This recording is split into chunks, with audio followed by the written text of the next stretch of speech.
Bienvenue dans cette deuxième vidéo. Je vous propose de continuer le processus qu'on a commencé dans la vidéo 1. Je vous dis processus parce que vous m'entendez souvent parler de planificateur stratégique, qui est un produit en fait, mais derrière ça, c'est vraiment un concept d'organisation que j'avais en tête, qui était en place dans ma tête et que j'avais de la difficulté tout simplement à expliquer aux gens. C'est devenu un produit physique et je me rends compte que tranquillement aussi, il faut que j'aille un petit peu plus loin dans l'explication de ce que j'avais en tête pour que les gens l'utilisent à son plein potentiel. Donc, pour continuer l'exemple que j'ai pris dans la première vidéo, qui était l'exemple de quelqu'un qui change de poste, j'ai parlé du vide-tête, de la façon de se libérer l'esprit en couchant tout ça sur papier. Mais ensuite, il faut faire quelque chose avec ça, il faut que ça serve à quelque chose. Et donc, on va continuer le processus tranquillement.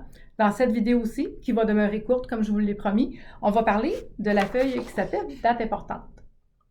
La feuille « Date importante » me permet de retrouver en une seule page toutes les dates dans l'année que je ne peux pas manquer. En fait, il y en a qui sont le fun, il y en a qui sont plus des dates butoirs que j'ai pas le choix, genre les impôts et tout ça. Mais il y a d'autres choses intéressantes à aller mettre là.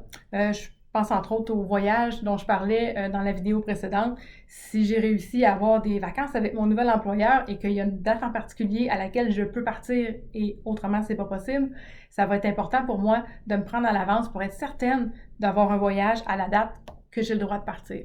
Et à ce moment-là, je suis capable de mettre la date du voyage, puis éventuellement, ailleurs dans le planificateur, comme je vais vous le montrer, on va aller détailler à quel moment je vais m'en occuper pour être certaine de ne pas passer tout droit, puis idéalement d'avoir le meilleur prix possible, quand c'est possible.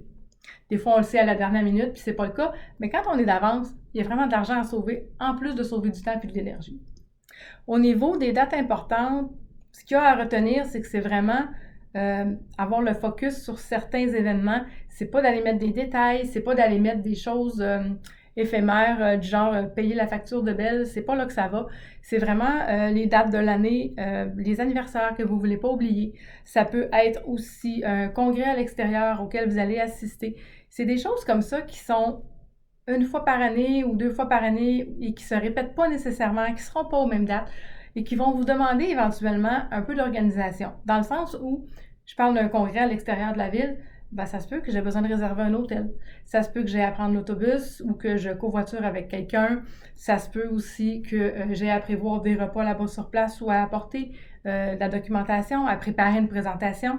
Et tout ça qui découle de ce fameux événement-là, on va aller le voir plus tard, comment on va l'organiser dans le temps pour que ce soit un étape par étape et non pas un rush de dernière minute.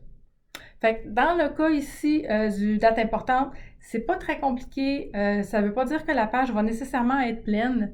Certains vont mettre les congés fériés. Exemple, certaines années, Pâques, ça va être au mois de mars, certaines années, ça va être au mois d'avril.